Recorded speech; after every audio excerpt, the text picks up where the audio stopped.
तो बच्चों, mental math कक्षा 7 अध्याय 4 सरल समीकरण। मैं हूं हरी सर और आप सभी बच्चे देख रहे हैं आपका अपना YouTube channel math with Hari sir special Hindi medium के बच्चों के लिए। तो आज हम करने वाले हैं प्रश्न नंबर 36 से लेके प्रश्न नंबर 40 तक। ठीक है, आपसे निवेदन है कि आप वीडियो को पूरा देखिए, स्किप ना करें और देखकर प्रैक्टिस जरूर करें। ठीक है, आइए करना शुरू करते हैं। प्रश्न नंबर 36 क्या कहता है? बहुत ही मज़ेदार प्रश्न है, ये देखो। प्रश्न नंबर 36 कहता है, ये रहा आपके सामने। प्रश्न नंबर 36 क्या कहता है? ठीक है, ये रहा। थोड़ा सा इसको जूम आउट कर लेते हैं।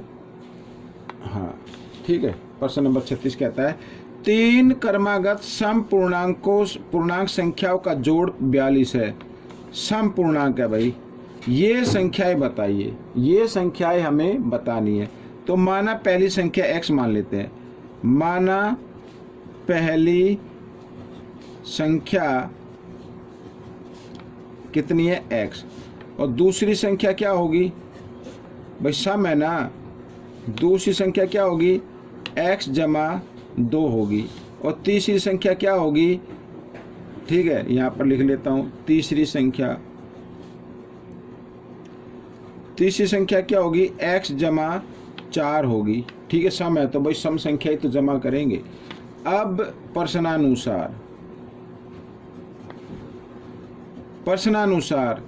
3 क्रमागत सम पूर्णांक संख्याओं का जोड़ करना है भाई। पहली संख्या जमा दूसरी संख्या जमा तीसरी संख्या, इनका योग आता है 42। ठीक है, x को अलग जमा कर लो। 1x 2x 3x और 4 और 2 6, ये बन गया आपका समीकरण। ठीक है, अब जमा 6 को लेके आना है, आपको दाईं तरफ लेके आना है।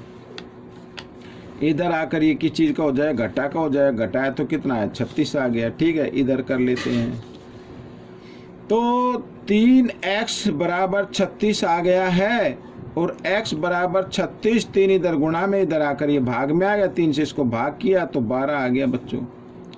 ठीक है, तो x क्या था? पहली संख्या कितनी आ गई? 12 आ गई बच्चों। तो इधर तो जगह कम है, इस साइड में लिख लेते हैं। ठीक है, इधर लिख लेता हूँ। पहली संख्या आ गई 12। दूसरी संख्या क्या होगी? x जमा 2, यानी 12 जमा 2 14। और तीसरी संख्या होगी x जमा 4, यानी 12 जमा 4 16। तो ये आपका उत्तर बन गया। आइए करते हैं प्रश्न नंबर 37। क्या कहता है? प्रश्न नंबर 37 कहता है कि अनुज के पास कुछ रुपए थे, हमें नहीं पता कितने रुपए थे। उसने कुल रुपयों का 2/3 गुणा अपनी बहन पूजा को दिया। उसके पास अब 500 रुपये शेष बचे। बताइए अनुज के पास कितने रुपए थे? भाई नहीं मालूम है तो आप x मान लो। माना अनुज के पास x रुपए थे। माना अनुज के पास रुपए थे बराबर x। ठीक है, अच्छा, उसने अपनी बहन को दिए। उसने अपनी बहन को दिए। कितने दिए? जो रुपए थे ना, रुपए तो x थे, x का 2/3 भाग दे दिया। ये दे दिया 2x/3 भाग दे दिया। अब उसके पास कितने बचे? ठीक, प्रश्नानुसार कर लेते हैं। ठीक है, प्रश्नानुसार भाई ये x कुल रुपए हैं उसके पास। ठीक है, और ये किसके बराबर होना चाहिए? जो उसने अपनी बहन को दिए हैं, ये दिए हैं, और जमा उसके पास जो अवशेष है, दोनों का मान बराबर होना चाहिए। अपनी बहन को दे दी, उसके पास बचे ये, तो कुल रुपए कितने होंगे? x। ठीक है, x इस तरीके से करना है। अब क्या करना है? ये 2x/3 है ना, इसको बराबर के निशान से लेके आओ बाई तरफ, तो इधर आकर ये घटा का हो जाएगा। ठीक है, यहाँ पर 1 मान लेते हैं, x के नीचे लग हर, और बराबर कितना हो गया? 500। ठीक है, इस तरीके से। आइए मैं दूसरे पेज पर आपको बताता हूँ बच्चों। ठीक है ना, दूसरे पेज पर मैं बता देता हूँ क्योंकि इसमें जगह कम है, इस पे बता देता हूँ। अब क्या करना है, 3 और 1 का लघुत्तम लेना है तो 3 आ जाएगा, ठीक है। साथ ही क्रॉस में भी गुणा कर देना है। मैंने कई बार बताया है कि अगर एक तरफ हर एक हो, दूसरी तरफ कोई भी नंबर हो, उन दोनों को गुणा कर देना है और फिर उसके बाद वो तो हो जाएगा लघुत्तम। उसके बाद क्रॉस में भी गुणा कर देना है। 3 को x के साथ गुणा करेंगे 3x, घटा 1 को 2 के साथ गुणा करेंगे 2x और बराबर कितना हो जाएगा 500, ठीक है। अब 3x में से 2x घटा दो, 1x बचेगा बराबर 500 और ये 3 इधर किस रूप में है, भाग में है ना, इधर आकर ये गुणा में हो जाएगा। तो x बराबर 5 दिया 15 और इसके आगे 2 जीरो तो 2 जीरो लगा दी। अब भाई उसके पास x क्या था, उसके पास अनुज के पास 1500 रुपये थे, तो ये आपका उत्तर बन गया, ठीक है। अनुज के पास कितने रुपए थे, 1500, तो ये आपका आंसर आ गया है।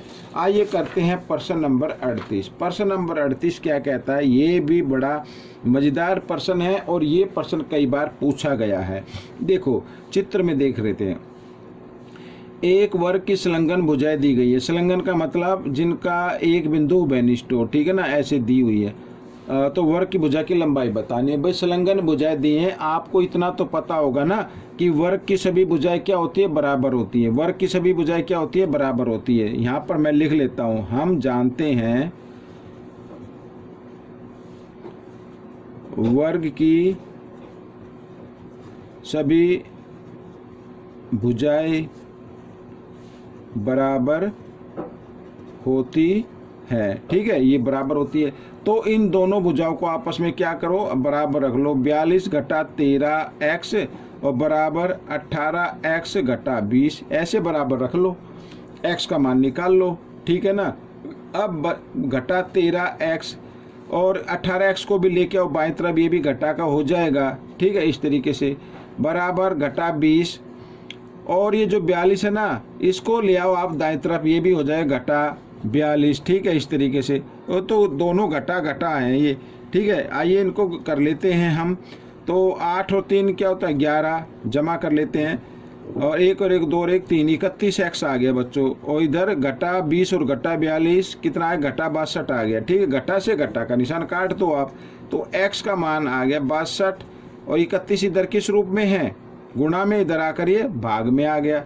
तो 31 से कम 31, 31 दूनी 62, तो x का मान कितना आ गया, 2 आ गया बच्चों, x का मान आ गया 2।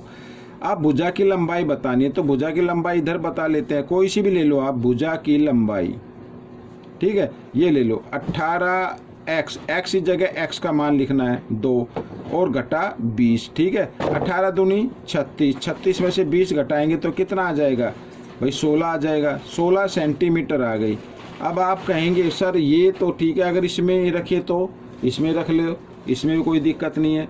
देखो 42 घटा 13x है ना, x का मान कितना आया है, x का मान आया है 2, तो 2 रख दो। अब 42 घटा 13 दूनी 26, ठीक है। अब 42 में से 26 आपको घटाना है। अब 2 में से तो 6 नहीं जाएंगे, यहाँ से एक हासिल लेंगे, 12, 12 में से 6 गए, 6 आ जाएगा, ठीक है। यहाँ कितना रह गया, 3, 3 में से 2 घटा दो, 1 आ गया ना 16, तो ये आपका उत्तर बन गया, ठीक है। अब हम करते हैं प्रश्न नंबर 39। ये रहा प्रश्न नंबर 39। प्रश्न नंबर 39 कर लेते हैं, ठीक है। दो संख्याओं के बीच का अंतर कितना है, 7 है। दो संख्याओं के बीच का अंतर 7 है। छोटी संख्या के 6 गुणे और बड़ी संख्या के का जोड़ 77 है, वे संख्याएं बताओ। तो दो संख्याओं के बीच का अंतर 7 है भाई, ठीक है। यहाँ पर एक छोटी संख्या है, एक बड़ी संख्या है, तो हम मान लेते हैं माना छोटी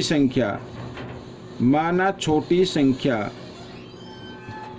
कितनी है, x मान लो, ठीक है। और बड़ी संख्या क्या मान लेते हैं भाई, बड़ी संख्या मान लेते हैं y मान लेते हैं, ठीक है।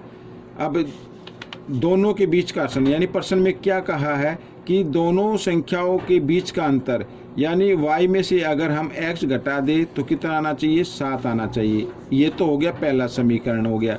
फिर कहता है यहाँ पर एक तरफ मैं छोटी संख्या लिख लेता हूँ और एक तरफ क्या लिख लेते हैं, बड़ी संख्या लिख लेते हैं। लिखा छोटी संख्या के 6 गुणे, छोटी संख्या का 6 गुणा और बड़ी संख्या का जोड़, ठीक है। छोटी संख्या का 6 गुणा और बड़ी संख्या का जोड़ कर दिया तो कितना आता है, 77 है, ठीक है। वो संख्या ज्ञात की, दूसरा समीकरण आ गया।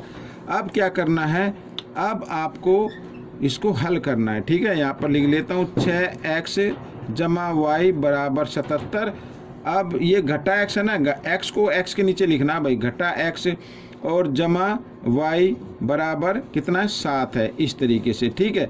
अब ये दोनों एक जैसे पद हैं, तो इसको घटाने के लिए आपको क्या करना पड़ेगा, इस समीकरण को घटाना पड़ेगा ऐसे इस तरीके से। तो घटा घटा क्या हो जाता है, जमा हो जाता है भाई। इस संख्या का साइन बदल गया, ये जमा हो गया तो ये घटा हो गया और ये भी घटा हो गया, ये तो कट गया इस तरीके से। अब यहाँ पे 6x और 1x नीचे आ गया तो कितना हो गया, 7x हो गया। और 77 में से 7 घटा दो, कितना हो गया, 70 आ गया, ठीक है ना। अब x का मान निकालेंगे 70, 7 इधर गुणा में इधर आकर ये भाग में आ गया, 7 से इसको क्या किया, भाग कर दिया तो 10 आ गया, ठीक है। x का मान कितना आ गया, 10 आ गया। छोटी संख्या तो आ गई 10। अब बड़ी संख्या निकालने के लिए आप इस x के मान को इस समीकरण में रख दो, ठीक है। आइए करते हैं, x का मान समीकरण 1 में रखने पर, ठीक है, क्या लिखा हुआ है, y घटा x की जगह x का मान रखो इस तरीके से और बराबर 7, ठीक है। आइए आगे कर लेते हैं, y बराबर 7 और ये घटा 10 है, इधर आकर ये जमा 10 हो जाएगा, ठीक है। तो y बराबर कितना आ जाएगा, यहाँ पर लिख देता हूँ, y बराबर 10 और 7 17। तो बच्चों ये आ गया, ठीक है। ये x का मान आ गया 10 और y का मान आ गया 17। इस तरीके से प्रश्न हल आपका हो गया। प्रश्न नंबर 40 क्या कहता है, ये देखो, प्रश्न नंबर 40 कहता है, ठीक है, दो संख्याओं का जोड़ 25 है, ठीक है। दो संख्याएं हैं, उनमें से 25 है, उनमें से एक संख्या दूसरी संख्या से 9 अधिक है। तो दोनों संख्याएं बतानी है भाई, ठीक है। इसको आप x से भी कर सकते हैं और x y मानकर भी कर सकते हैं। तो x से कर लेते हैं, ठीक है। इसमें दो संख्याओं का जोड़ 25 है ना, तो माना पहली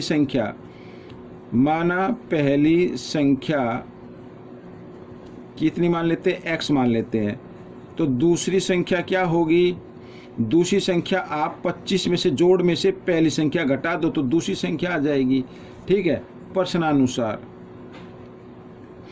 प्रश्नानुसार क्या कहता है, उनमें से एक संख्या दूसरी संख्या से 9 अधिक है। अब इसमें से कोई भी मान लो ये x और बराबर 25 घटा x, ठीक है। इसमें से एक संख्या दूसरी से कितनी अधिक है, 9 अधिक है। कितनी अधिक है, 9 अधिक है। अगर हम इसको मान लेते हैं 9 अधिक है, तो इसमें क्या करना पड़ेगा, जमा 9 करना पड़ेगा। क्या करना पड़ेगा, जमा 9 करना पड़ेगा, ऐसे, ठीक है, जब तो अधिक होगी। अब आपको क्या करना है, अब x को लेके आना है एक तरफ, ठीक है। तो ये घटा x है, इधर आकर जमा x और इधर क्या 25 और 9 कितना होता है 34 होता है, ठीक है। 1x और 1x हो गया 2x बराबर 34। x का मान निकाल लेते, 34, 2 इधर गुणा में इधर आकर भाग में आ गया। 34 को जब 2 से भाग करेंगे तो 17 आ जाएगा, ठीक है। पहली संख्या तो आ गई 17, यहाँ पर लिख लेते हैं, पहली संख्या तो आ गई भाई 17 आ गई, ठीक है। दूसरी संख्या निकाल लेते हैं। दूसरी संख्या क्या है, 25 घटा x है, यानी 25 घटा 17 इस तरीके से। और 25 में से 17 घटाएंगे तो 8 आ जाएगा, यानी एक संख्या 17 है और एक संख्या 8 है। तो इस तरीके से ये प्रश्न आपका हल हो गया है। आपको ये प्रश्न कैसा लगा जरूर बताना, इसमें से सीखकर दूसरे बच्चों को जरूर सिखाना है। मिलेंगे अब हम अगले भाग में, तब तक के लिए धन्यवाद।